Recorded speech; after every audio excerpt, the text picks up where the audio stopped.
Hey Reddit, throwaway because, well, obvious reasons. I've got a story about something I did a few years ago, and honestly, even thinking about it now still makes my stomach twist. This isn't your typical "I stole a candy bar" kind of thing. This was intellectual theft, passing off someone else's hard work as my own. And yeah, I know how scummy that sounds. It all started back in college. I was in this creative writing program, surrounded by insanely talented people. One of my classmates, let's call him Mark, was basically a writing prodigy. Every short story he posted online or in class was pure gold, and people adored him. Me? I had ideas, sure, but nothing that really stuck. I wanted recognition without putting in the same kind of blood, sweat, and caffeine-fueled nights Mark was pouring into his work. It wasn't like I consciously woke up one day thinking, "I'm going to steal someone else's story." At first, it was more subtle. I'd read one of his drafts, admire it, then jot down some notes about themes or character arcs, stuff I told myself was just inspiration. But over time, inspiration morphed into something uglier. I started rewriting chunks of his work, tweaking names and small plot points, convincing myself it was now my story. That first time I submitted it to a contest, and it got noticed. Man, that rush was addictive. So that's the backstory. The rest of the story is about how I went from that first small, guilty thrill to orchestrating something far riskier. And yeah, things got messy. Once I realized how easy it was to take Mark's ideas and pass them off as mine, I got reckless. I started obsessively following his work, blogs, forums, even his private Google Docs that he accidentally shared in a group project once. My rationalizations ran wild. It's not really stealing if I change a few details, I told myself. But deep down, I knew it was. The planning phase became almost methodical. I created a system. I'd copy sections of his unpublished stories, store them in a separate folder, and then rewrite them over several days, polishing until they felt like my voice. I even tracked his submission deadlines, figuring out when I could submit first and avoid suspicion. I convinced myself that if I was careful enough, no one would notice. To make it foolproof, I tested my work on a few classmates I trusted, gauging their reactions. They loved it. That validation fueled me. It felt like I'd cracked a code. But the thrill came with a constant, gnawing tension. Every glance at Mark's blog, every email from a contest organizer, kept my heart hammering. The night I finally submitted my first, rewritten, story, I was a mess of nerves and adrenaline. I'd picked one of Mark's short stories, nothing huge, just a 2,000-word piece he'd posted in our class forum, and spent days reworking it until I'd barely recognized it. I changed character names, altered the ending, and even added a subplot about a minor character's backstory. In my mind, that made it mine. I remember sitting in my tiny apartment, laptop glowing, fingers hovering over the submit button. My heart felt like it was going to explode. What if someone recognized it? What if Mark noticed? But then I thought of the contest prize, the recognition, and the ego boost, and I clicked submit. The next morning, I checked obsessively. Comments started rolling in, people praising the plot twists, the dialogue, the emotional depth. My chest swelled, but alongside that was a gnawing guilt. Every compliment was a reminder that I hadn't earned this, that it wasn't really mine. Yet somehow, that mix of fear and thrill was intoxicating. At first, everything seemed perfect. The story got featured in the contest, and people started asking me questions about my inspiration and process. I fumbled through vague answers, praying no one would dig too deep. But the adrenaline I'd loved so much began twisting into something else, a creeping paranoia. Every time I saw Mark in class, my stomach dropped. I couldn't meet his eyes without feeling like he could see straight through me. Then came the first real complication. A fellow student, who had a habit of sharing interesting stories online, posted my submission to a private forum. Within hours, someone commented, recognizing elements from Mark's original draft. Panic gripped me. I spent the night deleting posts, sending messages to clarify ownership vaguely, and convincing myself it was just coincidence. But hiding it only made the guilt heavier. I couldn't sleep. I couldn't focus. And yet, despite the fear, there was this sick thrill that I was navigating the edge without getting caught, at least, not yet. After that forum incident, I realized I couldn't rely on luck anymore. I needed a plan, a way to keep my theft under wraps while still getting recognition. I became obsessive, combing through every post Mark made online, every public draft he uploaded, and memorizing what I could risk using.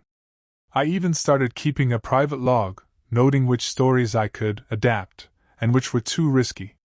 The stress was insane. Every time someone mentioned Mark's work in class, I felt my palms sweat. One day, a teaching assistant casually referenced a plot point from Mark's original story in a discussion, the same story I just submitted under my name. My heart slammed into my ribs. I smiled nervously, nodding, and internally begged no one to connect the dots. To cover myself, I started inserting inspirations from personal experiences into every story I submitted, giving them a veneer of originality. It was exhausting, but it worked, for a while.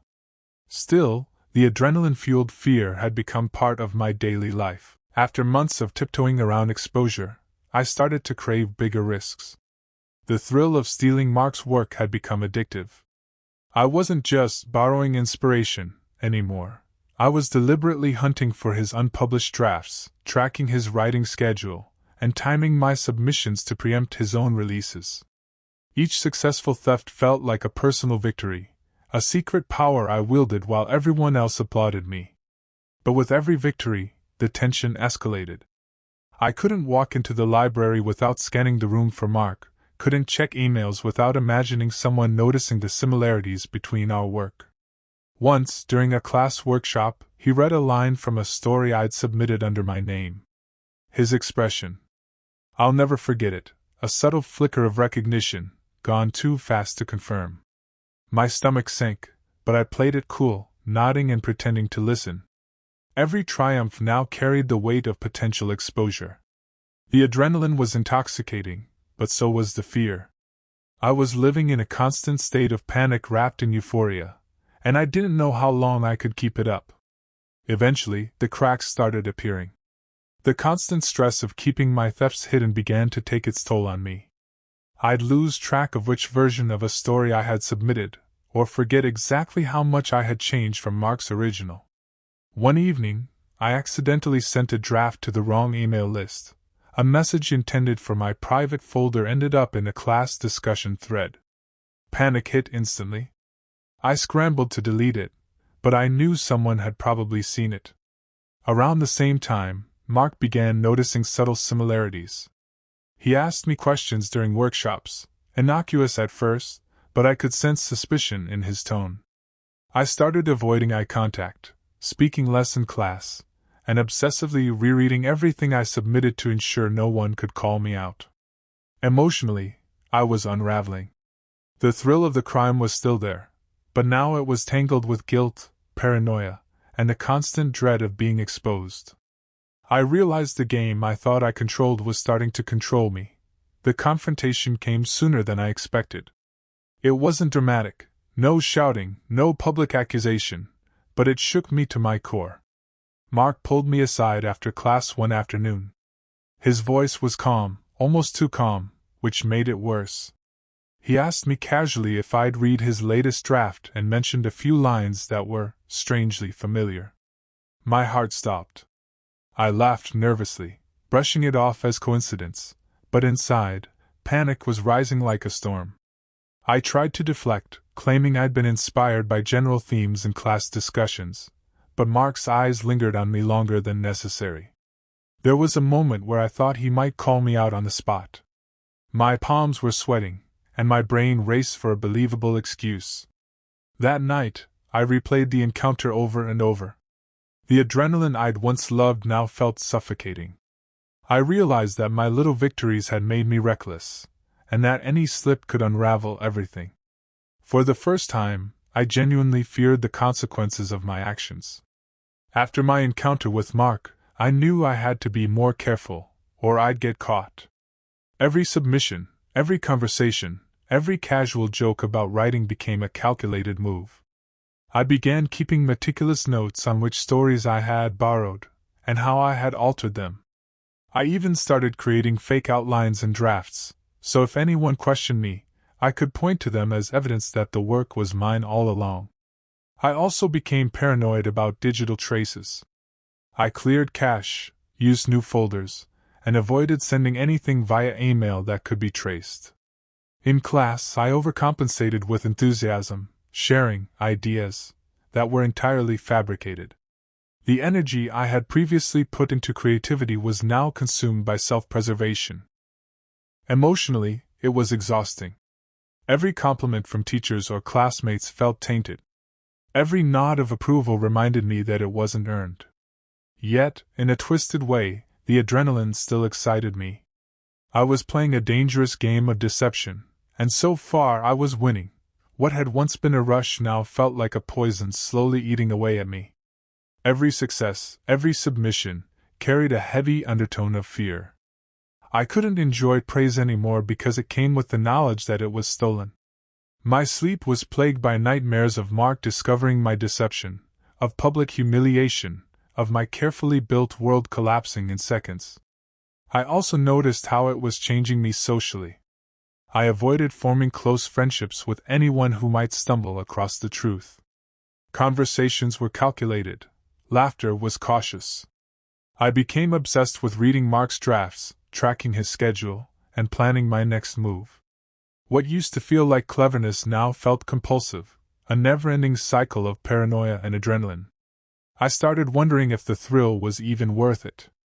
Deep down, I feared I had crossed a line I couldn't come back from.